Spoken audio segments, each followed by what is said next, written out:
శ్రీ గణేశాయ నమః. శ్రీ గురుభ్యో నమః.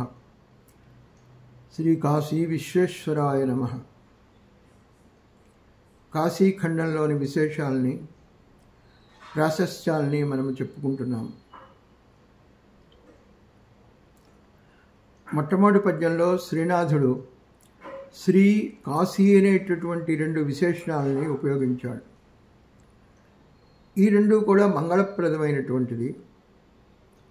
నన్నయాది మహాకవులందరూ కూడా శ్రీ అనేటటువంటి శబ్దంతోనే తమ తమ గ్రంథాలని రచించారని చెప్పుకున్నాం.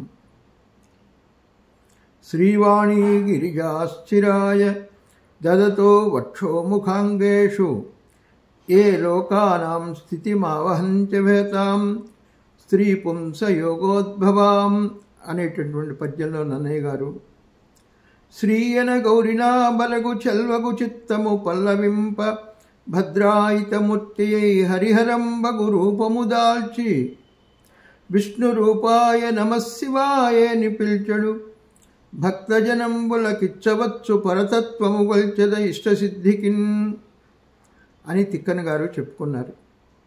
ఇంకా భక్త మహాకవి పోతనైతే శ్రీ కైవల్య పదంబు చేరుటకునే చింతించెదన్ అని చెప్పుకున్నాడు. ఈ విధంగా అందరూ చేసినటువంటి ప్రయోగాల్ని అనుస్యూతంగా వస్తున్నటువంటి దాన్ని శ్రీనాథుడు అనుసరించాడు. ఇంకా తర్వాత మనకు పురాణాలని గురించి చెప్పుకున్నట్లయితే 18 పురాణాలు, అష్టాదశ పురాణాలు.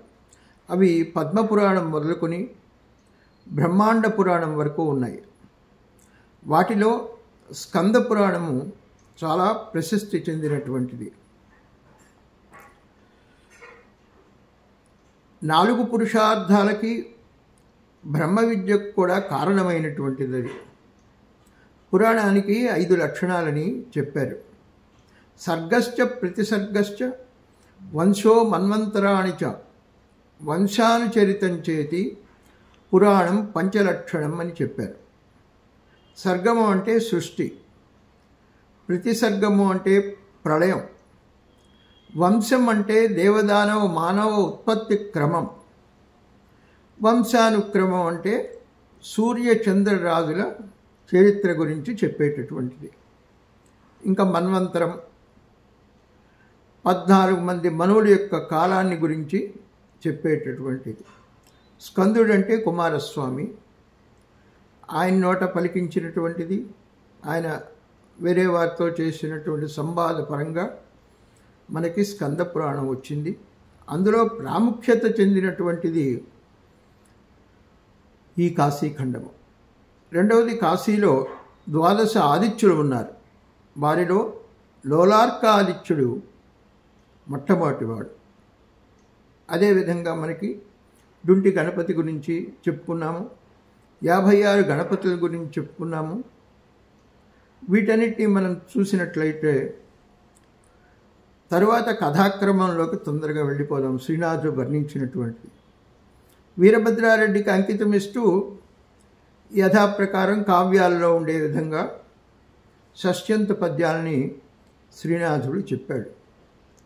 ఇంకా వేరే విధంగా కాశీఖండాన్ని గురించి కూడా చక్కగా వర్ణించి చెప్పాడు. వాటిలోని విశేషాలన్నింటినీ మనము త్వరలోనే క్రమంగా తెలుసుకుందాం.